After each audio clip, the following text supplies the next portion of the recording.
all my understanding of other people comes from myself, because there's no reality outside of me. There's nothing that I've ever experienced outside of myself. All right. So my understanding of other people, and which is like laser sharp right now. Okay. When you really understand yourself and you're not lying to yourself, you begin to understand people really well, because all the things that they do are stuff that you used to do. Okay. The better you understand yourself, the better you can understand other people. And this is like,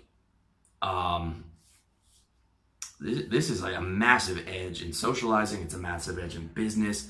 It's a massive edge in just life in general, is understanding what people are trying to communicate through understanding yourself, through not lying to yourself. Okay. I can see guys who like to argue because they want to be right and they want to dominate the table, when in reality they're pretending that they are just arguing a particular point. Or they're like, let me play devil's advocate. I know, because I used to do that. Okay. I know when I watch these politicians talk about like, let's do it for the country, and like, you know, Hillary Clinton and that big fake smile that she was walking around with, and it's like, let's do it for no, man, they're doing it for you. Like they're not spending their whole lives and hundreds of millions of dollars on these campaigns. Like, they are doing it for themselves, right? Now, they probably lie to themselves and saying, I'm the best thing for this country, I'm the person of destiny, I'm all this stuff. But it is 100% for them, right? Just like how I used to think like I was doing things for other people, when in reality I was doing it for myself. When I was younger, I would have my buddy over to play video games, and I would say, he would be like, when's it going to be my turn? I'm like, no, let me get us to the next level. We got to pass this boss. I know how to beat this boss. It's going to be good for us. Then you can play. But there was always some other reason where I was like, for me to keep playing, okay? And I would lie to myself and say I'm doing it for the both of us, because I wasn't examining myself and I was lying to myself, all right?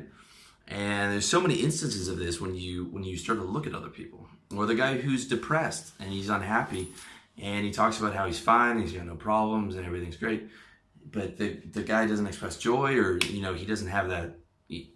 You can tell that the guy's not happy, and this is very common with guys, because guys don't want to admit weakness and all that, and not only are they telling that to you, but they're telling that to themselves, right? If you haven't had a joyful day in the last month or the last 2 months, you're probably depressed. Okay, it's a big thing to be able to understand that and admit that, and it's a big thing when you're able to, when you really understand yourself and you're not lying to yourself, then you can actually see what other people are doing.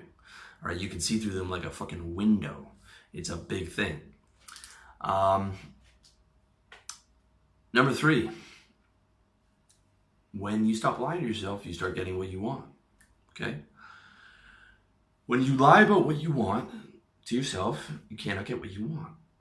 When you say that club girl, or how many guys say this, like, oh, I'm not into those types of girls, they're stuck up or superficial, like that super hot club girl, whatever. No, he just can't get that girl, or he thinks he can't get that girl, so he creates a lie for himself that he doesn't actually want that. All right.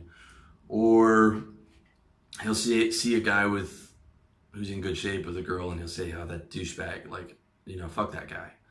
Or like working out, he's superficial, or those muscles are superficial. I want a girl who likes me for me. And it's like, no, he wants to look like that guy, but he is telling himself otherwise, because it would be painful to admit that. Okay. It'd be painful to admit that.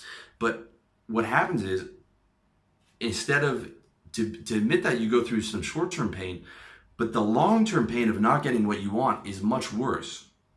Okay? It's much worse to not get those girls, or to not go after the business, or to say like, I don't care about money, and all this shit. So like, I'm not going to go out and start that business. Money is not a big thing for me. When you see this with a lot of liberals, right? Or the worst type of liberal, the limousine liberal, the guy who's worth 60 million and he's a socialist. He's like, okay, man, money doesn't matter to you, then give your money away. Socialism starts with you. Give that money away to people, right? I heard Alec Baldwin saying he's worth something like 60 million, but that didn't matter. He's committed to socialism and all that. I said, come on, man. Like stop the fucking lying. All right. You know, you gotta, if you want to get what you want, you want to be able to enjoy yourself, just say what you fucking want, right? You want to get a lot of money. You want to make yourself comfortable. You want to get girls. You want to have fun. You don't want to do a bunch of boring family shit. Just fucking accept that, man. Accept that that is what you want. If you can't accept what you want, then you are going to be living a life of not getting what you want. All right? It's as simple as that. If you're lying to yourself about what you want, then you're not going to get what you want.